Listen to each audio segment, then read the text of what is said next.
Em nome do Pai, do Filho e do Espírito Santo. Amém. Meus queridos irmãos e irmãs, com grande alegria celebramos hoje a memória da doutora da Igreja, Santa Teresa d'Ávila. Santa Teresa d'Ávila viveu há 500 anos atrás, mas com os seus tão somente 67 anos de vida, ela conseguiu não somente reformar o Carmelo, mas deixar um legado para a Igreja inteira.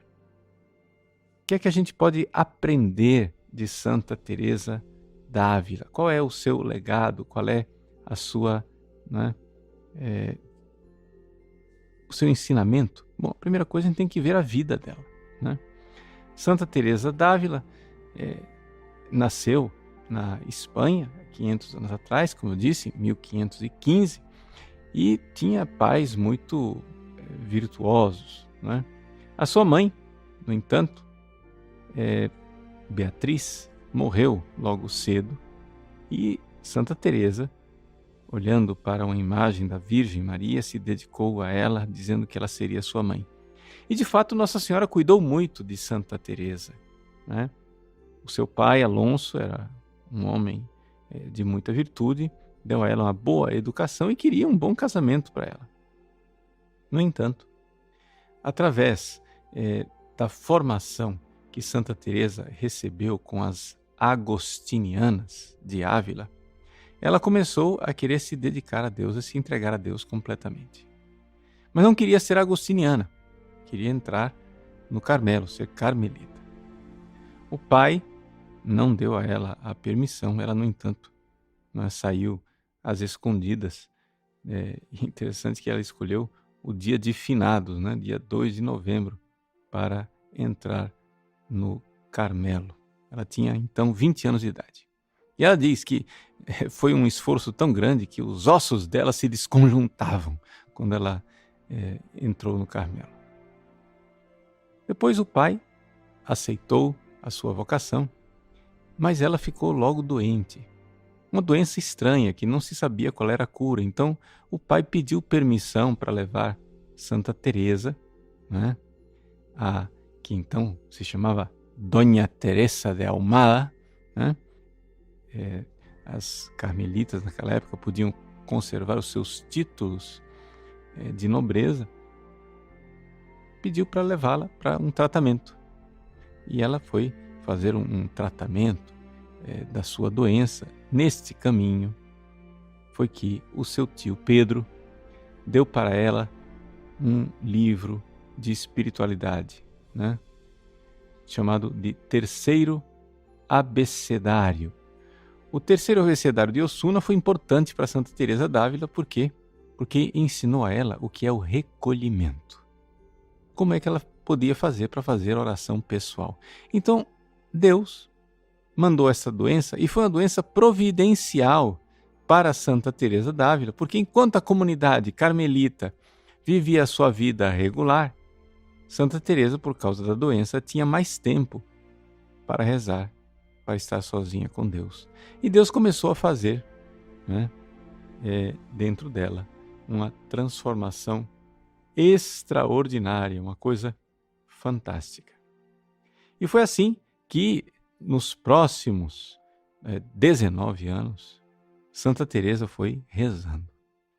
Ela não tinha diretor espiritual, ela não tinha ninguém que a aconselhasse, que soubesse realmente dizer o que estava acontecendo com ela na vida de oração, mas ela foi de uma determinada determinação.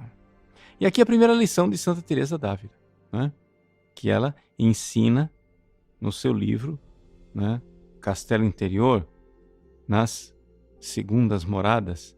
Ela diz: quando uma pessoa se decide a ter uma vida interior, a ter uma vida de oração, olha, o inferno vai se desatar contra ela. E ela então diz numa outra passagem: olha, murmure quem murmurar, reclame quem reclamar, mesmo que lhe faltem as forças, mesmo que o mundo caia em cima de você, não volte atrás. Continue a rezar. Continue nesta determinada determinação de rezar. E essa é a primeira lição, né, dessa grande doutora.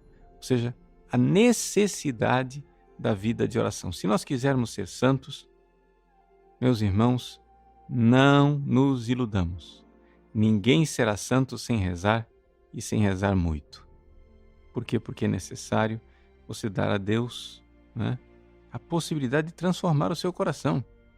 Só existem santos se houver ação divina dentro do coração das pessoas. Então, esta ação divina, ela acontece, né, tecnicamente falando, a gente em teologia chama isso de graças atuais. Essas graças atuais, elas acontecem normalmente no lugar onde as graças atuais estão, que é a vida de oração. Então, saber receber bem os sacramentos, confessar bem, comungar bem, mas sobretudo rezar generosamente e estar disposto a, na oração, deixar Deus ir transformando sua vida para que as virtudes, né, venham aparecendo. Santa Teresa, então, depois de 19 anos de oração, né, ela viu acontecer dentro dela uma transformação extraordinária. É aquilo que nós chamamos de a conversão de Santa Teresa, né?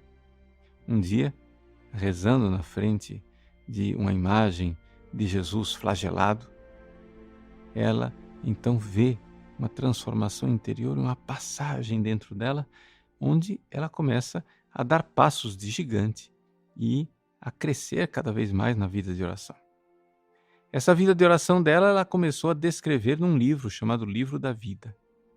Exatamente porque ela não tinha diretor espiritual, ela começou a escrever a sua vida interior para ver se encontrava alguém que, lendo aquilo, soubesse o que estava acontecendo com ela. Pois bem, eis aí a grande providência de Deus. Com Santa Teresa d'Ávila, pela primeira vez na história da Igreja, depois de 1500 anos, nós vimos um santo que descreveu o seu processo de santificação. Como que ela se tornou santa. E a partir daí, nós temos agora um parâmetro de estudo, digamos assim. Seguindo a vida interior de Santa Teresa, a gente descobre como que é o caminho de santidade para todos. Porque existe ali uma estrutura de transformação espiritual. O que é que você pode tirar para a sua vida desta festa, desta extraordinária santa e doutora da Igreja? É belíssimo ler o livro da vida, todas as manifestações místicas extraordinárias e as grandes virtudes de Santa Teresa. Mas é importante que você enxergue que você é chamado a uma vida de santidade. Pode ser que você não receba as manifestações extraordinárias que recebeu Santa Teresa, né? De levitar, de ser transverberada, de ter visões, êxtases extraordinários. Pode ser que o seu caminho seja um caminho mais ordinário e comum, como, por exemplo, a sua discípula Santa Teresinha do Menino Jesus. Mas uma coisa é certa, e isso é para todos: ninguém será santo sem vida de oração. Ninguém será santo sem grande intimidade com Jesus. Ninguém será santo sem se dispor na oração a receber Deus que age, que atua, que transforma e que vai fazendo com que a nossa vontade se funda na sua santa e divina vontade. Como Jesus, no Horto das Oliveiras, que colocou sua vontade humana à disposição da vontade divina, mesmo com grande agonia, também nós somos chamados a transformar nossas vontades desordenadas e nossos caprichos na única e verdadeira vontade de Deus. E é a oração quem faz isso em nós. Que Santa Teresa d'Ávila nos abençoe do céu, nos dê a graça de rezar e rezar bem, rezar amorosamente, rezar constantemente, sem desistir, nesse relacionamento de amor, nesse trato de amizade, como ela costumava dizer, com Jesus. Nós seremos transformados naquele que amamos. Deus abençoe você. Em nome do Pai, do Filho e do Espírito Santo.